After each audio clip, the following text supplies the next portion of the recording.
الجيزة.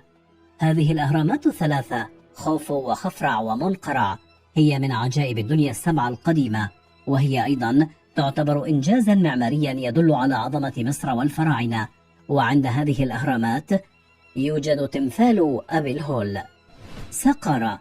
من أهم المعالم الأثرية التي تركها الفراعنة هي سقارة، التي تحتوي على مجموعة من الأهرامات الخاصة بملوك الأسر الثالثة والخامسة والسادسة.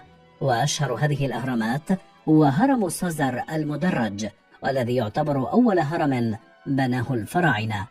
مدينة أون، إحدى أهم المناطق التاريخية للفراعنة، والتي تعرف أيضا باسم هيليبولوس أو عين الشمس. وتعتبر مدينة أون من العواصم القديمة، إلا أنه لم يبق منها سوى مسلة الملك سينوسرت الأول. والمسلة عمود أثري من الحجر طويل ومربع الشكل ورأسه محدد. ملوك الفراعنة. مينا هو موحد القطرين، دولة الدلتا ودولة الصعيد، وتعود فترة حكمه إلى الأسرة الأولى. سوزر، اشتهر سوزر بقيامه ببناء أول هرم في مصر، وهو هرم سوزر المدرج في سقارة. ويعود عهد سوزر إلى عصر بناء الأهرامات من الأسرة الثالثة. خوفو من ملوك الفراعنة من الأسرة الرابعة، ويعود إليه بناء الهرم الأكبر في مصر في منطقة الجيزة، هرم خوفو. خفرع، يعود عهد خفرع إلى عصر بناء الأهرامات، وهو من الأسرة الرابعة، وينسب إليه بناء الهرم الثاني في الجيزة، هرم خفرع. أوناس، من ملوك الأسرة الخامسة، ويعود إليه بناء هرم أوناس الواقع في الجنوب الغربي من هرم سوزر المدرج. سينوسرت الأول، من ملوك الأسرة الثانية عشر، وفي عهده كانت الدولة في حالة من الازدهار والاستقرار.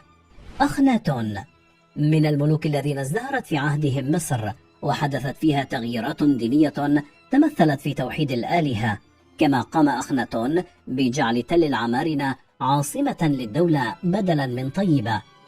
توت عنخ آمون، من ملوك الأسرة الثامنة عشر، وقد أعاد كل شيء في الدولة إلى سابق عهده. كان ارتفاع الهرم الأكبر. ارتفاعه الحالي هو 137 مترا، أي مبنى من 48 طابقا تقريبا، واسمه الهرم خوفو. أما ارتفاعه الأصلي فهو 146.5 مترا. كان ارتفاع الهرم الأصغر. ارتفاعه الحالي هو 62 مترا، أي مبنى من 30 طابقا تقريبا، واسمه الهرم منقرع. أما ارتفاعه الأصلي فهو 65.5 مترا. كم استغرق بناء الأهرامات؟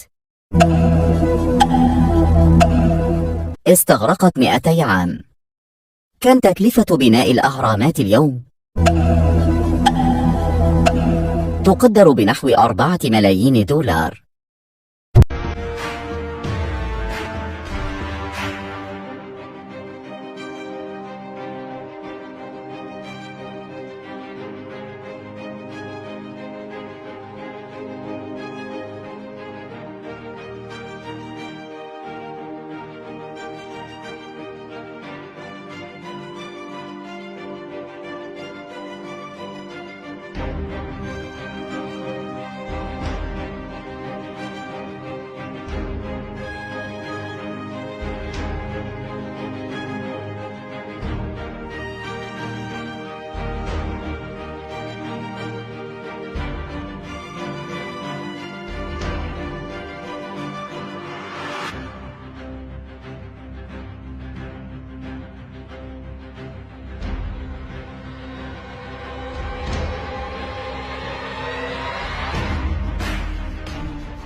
اعملوا لايك، شير، سبسكرايب وتشغلوا